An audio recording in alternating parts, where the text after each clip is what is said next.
Hello mga ka-DIY, welcome ulit sa ating YouTube channel, Handelina Vlog.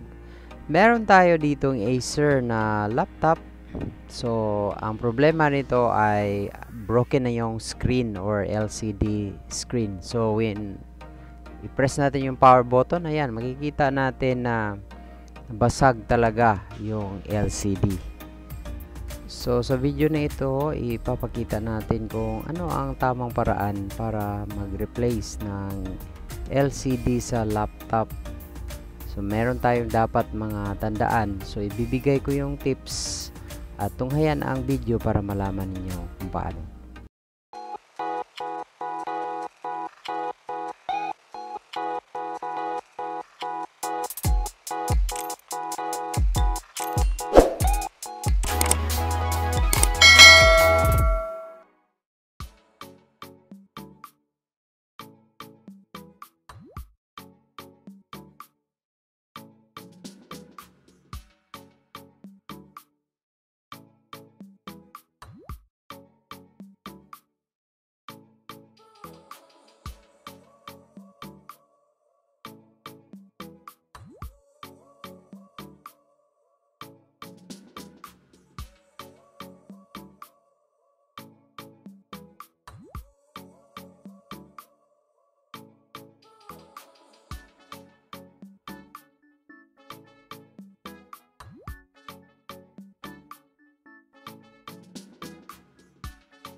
So, niremove natin yung mga screw at para mabuksan. So, ito na ngayon. Ang pinaka-purpose bago natin magpalit ng LCD is tanggalin yung battery connector. So, yun lang ang dapat tandaan. For safety's sake, dahil may mga ilang laptop na dire-diretso lang nag-DIY at pinalitan ng screen na hindi tinanggal yung mga battery.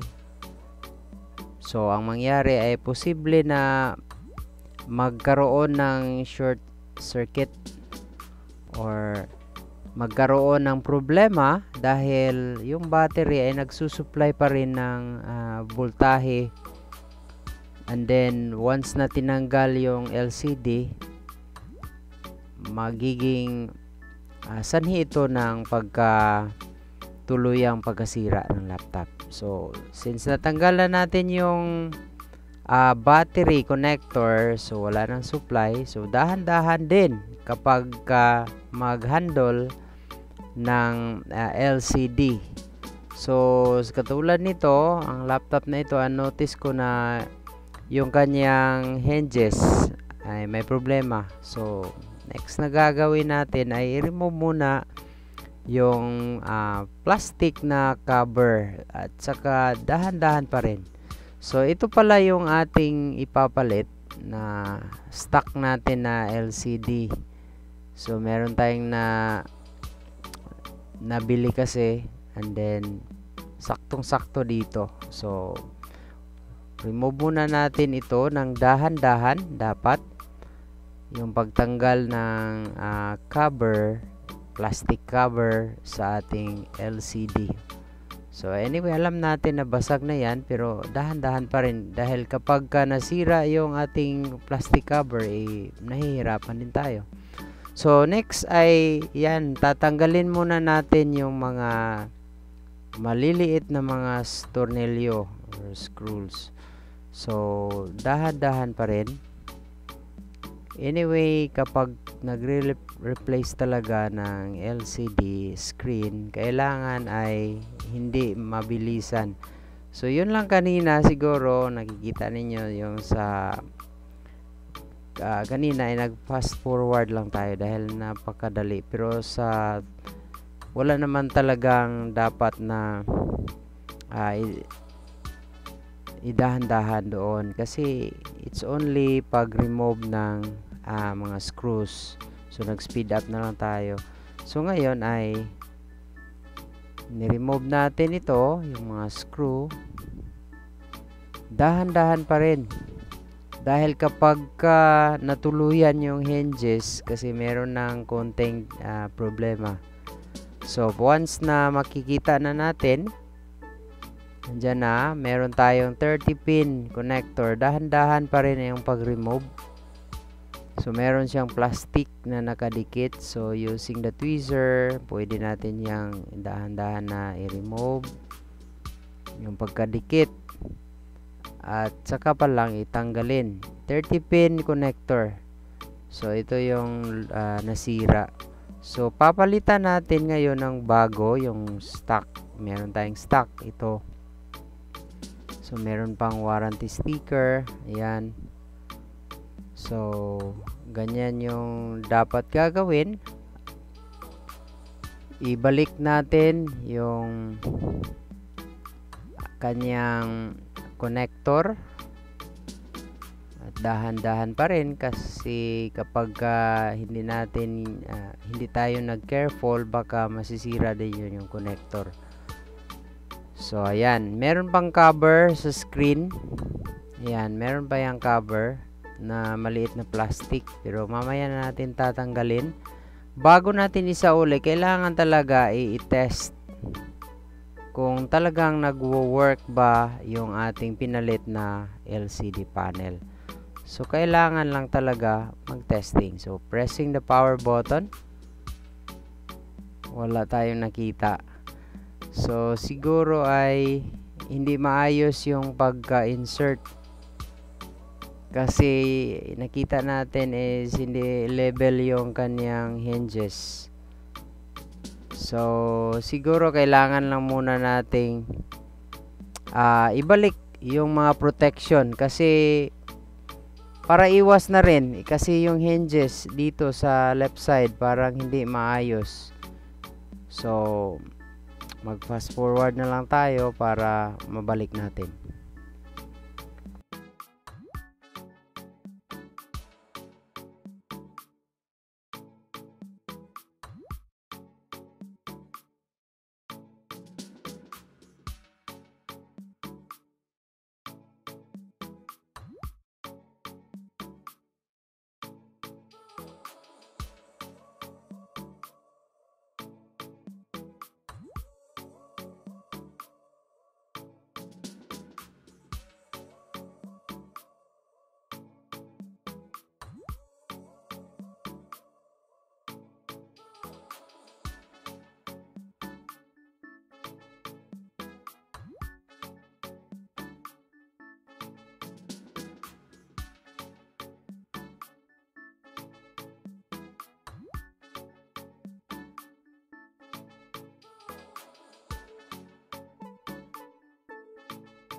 So ayan, so hindi lang muna natin i-cover yan.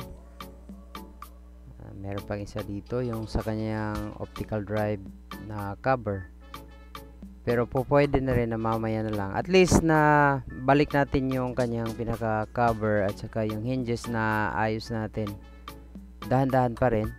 So ngayon i-test natin. Anyway, hindi pa na final yung mga screws, pwede pa natin tanggalin kapag hindi talaga gumagana. So ayusin lang natin dahil hindi maayos. Ganyan yung pagkasaksak. Then try natin na i-power para matest. Anyway, pwede pa natin tatanggalin kapag hindi talaga gumagana. Pero ayan, nakikita natin na ayan, nag-display na. Meron ng picture. Pero hindi maayos yung pagka-turn off, kaya nga may mga checking pa. So anyway, hindi naman talaga yan serious problem. So ito yung kanyang nabasag na LCD. Tabi natin yan. So i-recap natin, no, yung ating ginagawa. Kailangan talaga bago natin remove yung screen, kailangan ma-remove muna yung connector sa battery para safety, walang supply na voltahe. Pagkatapos ay ibalik natin ng dahan-dahan at careful dahil napaka-fragile talaga ng LCD panel na madali lang mabasag kapag hindi natin inaayos yung or hindi tayo careful. So ayan, nakikita natin na nagsimula na. So napansin ko na parang may mga oil ba ito yung nasa kanyang surface ng laptop. So shiny naman yung dating. So anyway, so yung pinaka main natin na paraan ay ang pag replace lang ng LCD panel na broken. So isa pa lang additional pala na tips ay of course kailangan natin malalaman din yung klase ng ating LCD, what type siya, compatible ba, lalo na yung pin.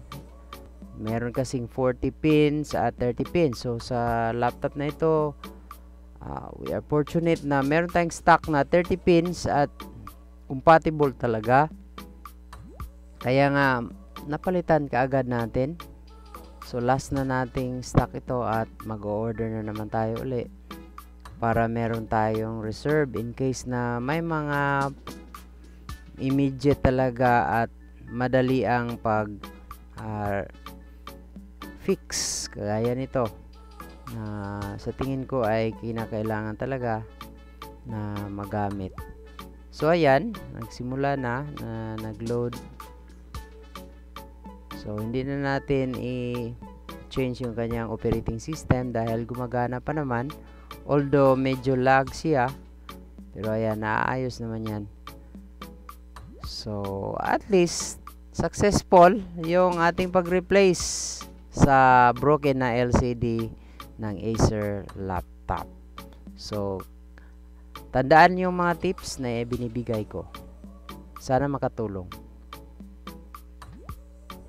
Gustuhan mo ba ang video ito?